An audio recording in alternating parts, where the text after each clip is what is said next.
Hello, I'm Dosajna, certified astrologer, and this is the astrology for Mercury ingressing into Scorpio on Friday, November 5th, 2021. This will occur on the Pacific Coast at 3:35 p.m. and on the East Coast at 6:35 p.m. This chart is set for 10:35 p.m. Greenwich Mean Time at Greenwich, England. The house system is whole house division. Because we are dealing with an event that happens to everyone around the world simultaneously, house division is not important. What is important is how the planets are interacting with one another in terms of the zodiac and their overall condition. So as we mentioned before, 12 hours before this point, Venus ingressed into Capricorn, and now 12 hours after, Mercury is ingressing into Scorpio. So we're going to see a lot of very similar energies, very similar aspects, and in many ways there is the same story here. Remember in the Venus video, we talk a lot about things are going to get real, especially in terms of your one-on-one relationships. You're going to have to get really honest with yourself, really honest with your partners. And with Mercury and Scorpio, that just reiterates this fact. There's no getting around what needs to be faced. You are going to have to face it head on and as an individual, but no more living in dreamland right now, unfortunately. Things are going to get very realistic.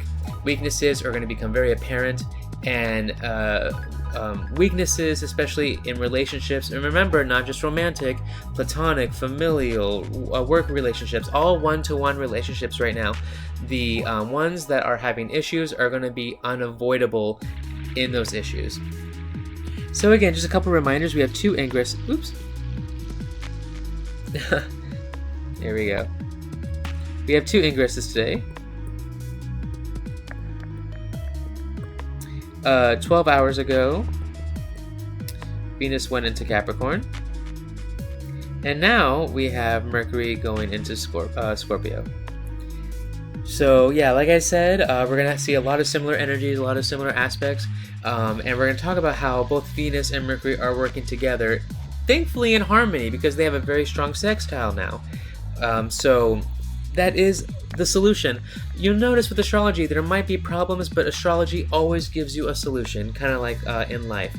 Also, Mercury is gonna not be in Scorpio for a long time. He's gonna want to get out as soon as possible. So he's actually gonna be gone by the end of the month, believe it or not. He's only gonna be in Scorpio from November 5th through November 24th, and at that time he will go into Sagittarius. So this is a very short trip for Mercury. No retrogrades or anything like that in this sign, in and out, and I'm hopefully going to help Venus with her issues and her upcoming retrograde. So having said all that, let's look at the chart, let's analyze it, and see how we reach those conclusions.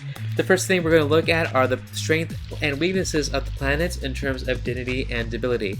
Now, unfortunately, the moon is still in fall, being in Scorpio, so again, that's where the inner turmoil, inner friction is coming, and inner instability is coming, and basically also the reason why we're not able to really hide from ourselves. Our shadows are really coming up right now. Similarly, don't forget, Mars being in Scorpio is the ruler, as well as Saturn being in Aquarius. Now, these planets are strong being in their rulership, but because they're not really interacting with our charts in beneficial ways and haven't really been for a good while, they're not necessarily working in our favor, even though they're working strongly. Great, so that's basically the overall condition of the planets. Let's take a look at our element and modality grid and see if we have any imbalances. All right, let's start with Cardinal. Looks like we have 2 in Cardinal.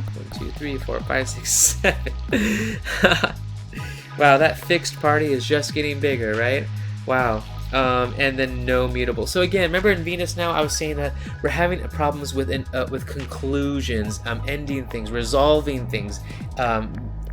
Lashing out's easy, conflict is easy, sticking your ground is easy, but where do we go from there? So things are just in the air, and again, because we have more fixed energy, people are just digging their heels even more now. It's even more frustrating how obstinate people are getting. And again, look at this, 0 fire, no initiation, but again, no litmus test of what is right and what is wrong, what is truth and what is not truth.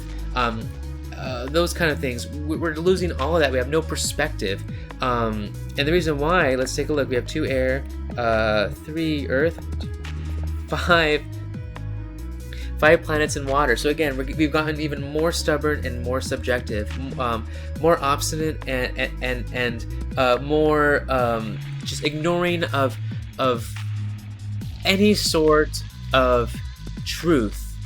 Whether that be internal or external. And that's probably why I remember in the last chart we're having a lot of conflict with our friends, because maybe our friends are being a little real with us right now. Maybe our friends are not agreeing with us and think that and we're getting upset that they're not validating our feelings, but we're not realizing that our feelings are a little over the top, and some parts of them don't need to be validated at this time.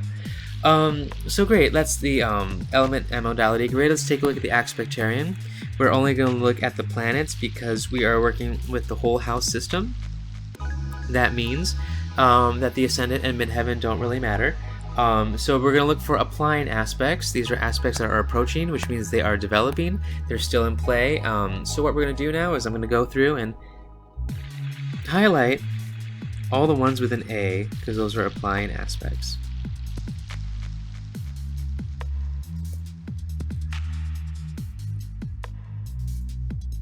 Okay, I have them all, I believe, and remember, classically speaking, 3 degrees or less have the highest significance, but the further out we go from there, the less significant they become. So 9 too wide, 7 too wide, again here 7 too wide, 8 too wide, 5 as well. Okay, that narrows it down. We now have 4, and again we can also subdivide this even more into primary and secondary aspects.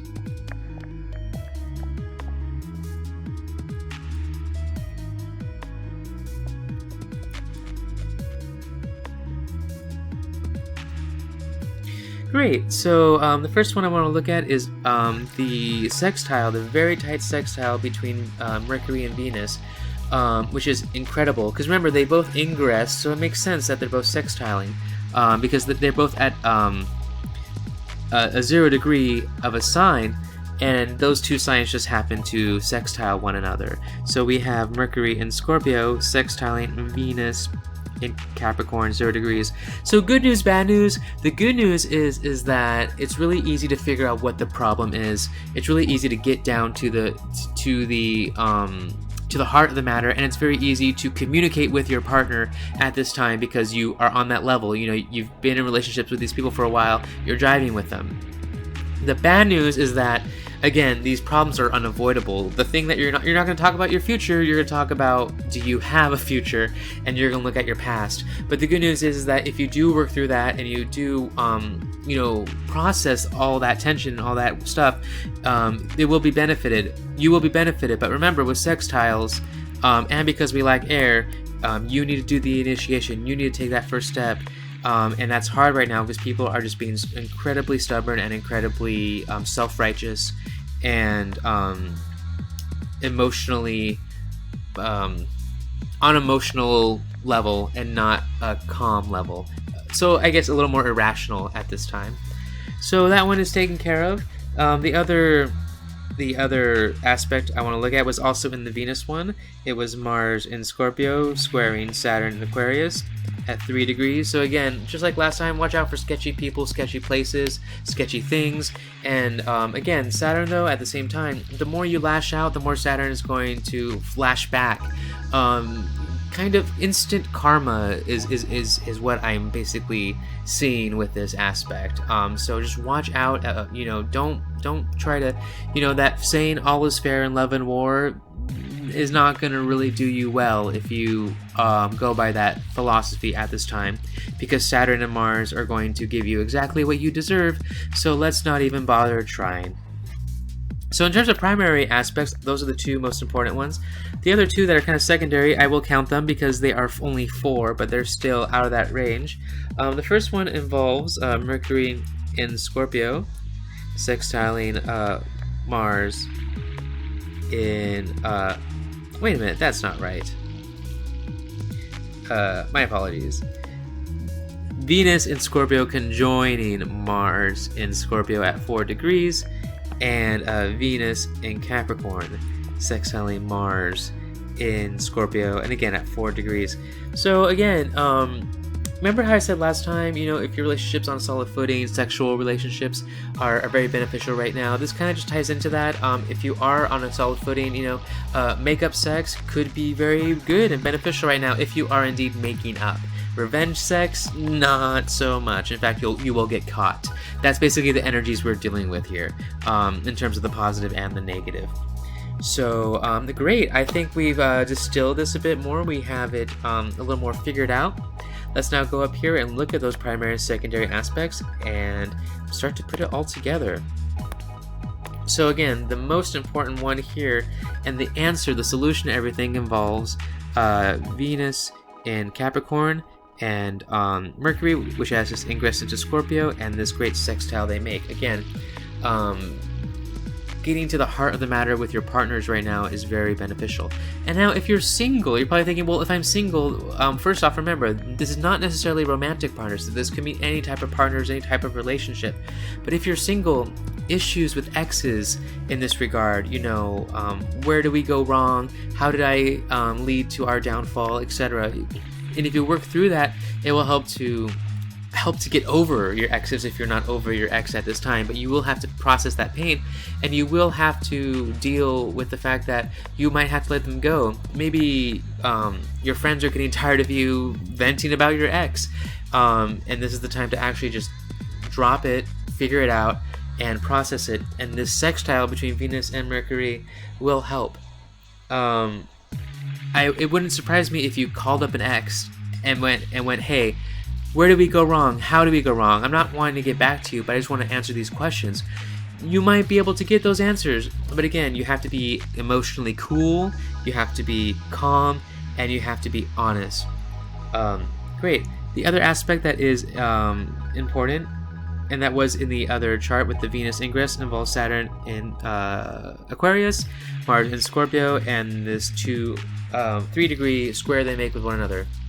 Remember, hard nose, big roadblocks, instant karma, sketchy people, sketchy places. Just watch out for all that. Don't. So what I'm trying to see right here is like people, like I said, revenge sex. Now this is kind of making more sense. Just watch out for sketchy things and doing sketchy. Literally doing sketchy people, I guess. Great. And the secondary aspects that are kind of in play involve Mercury conjoined Mars right there in Scorpio, and Venus in Capricorn sextiling Mars in Scorpio as well. This will, again, if you're having a good, healthy relationship, strong sexual counters, but you also will be able to be more vulnerable with your partner. Let's say you have a good therapeutic session with your partner, you mend those gaps, you get even deeper, and Mars helps with that deepness. If you are at that stage where you are on that solid footing, and 2 are even open to that kind of evolution, because right now we're just trying to admit that it takes 2 to tango, so a lot of us aren't even at that stage yet. But we'll get there, I'm sure, and we have the whole Venus retrograde to figure it out, so don't even worry about it. Just a full reminder, here are the rest of the November transits. Mid-November, we have the full moon. That will be the next video on the 19th. And then we have 2 more ingresses with the Sun and Mercury into Sagittarius. That will definitely help us out with this fire energy that we desperately need. So hopefully then we'll get more initiation going. We'll get more conclusions, hopefully, because remember, Sagittarius is a mutable sign. Hopefully that will help us out with concluding the drama that we are currently facing. But basically that is it for today and this chart. I hope this was helpful. I wish you the best on your astrological journey, and until next time, namaste.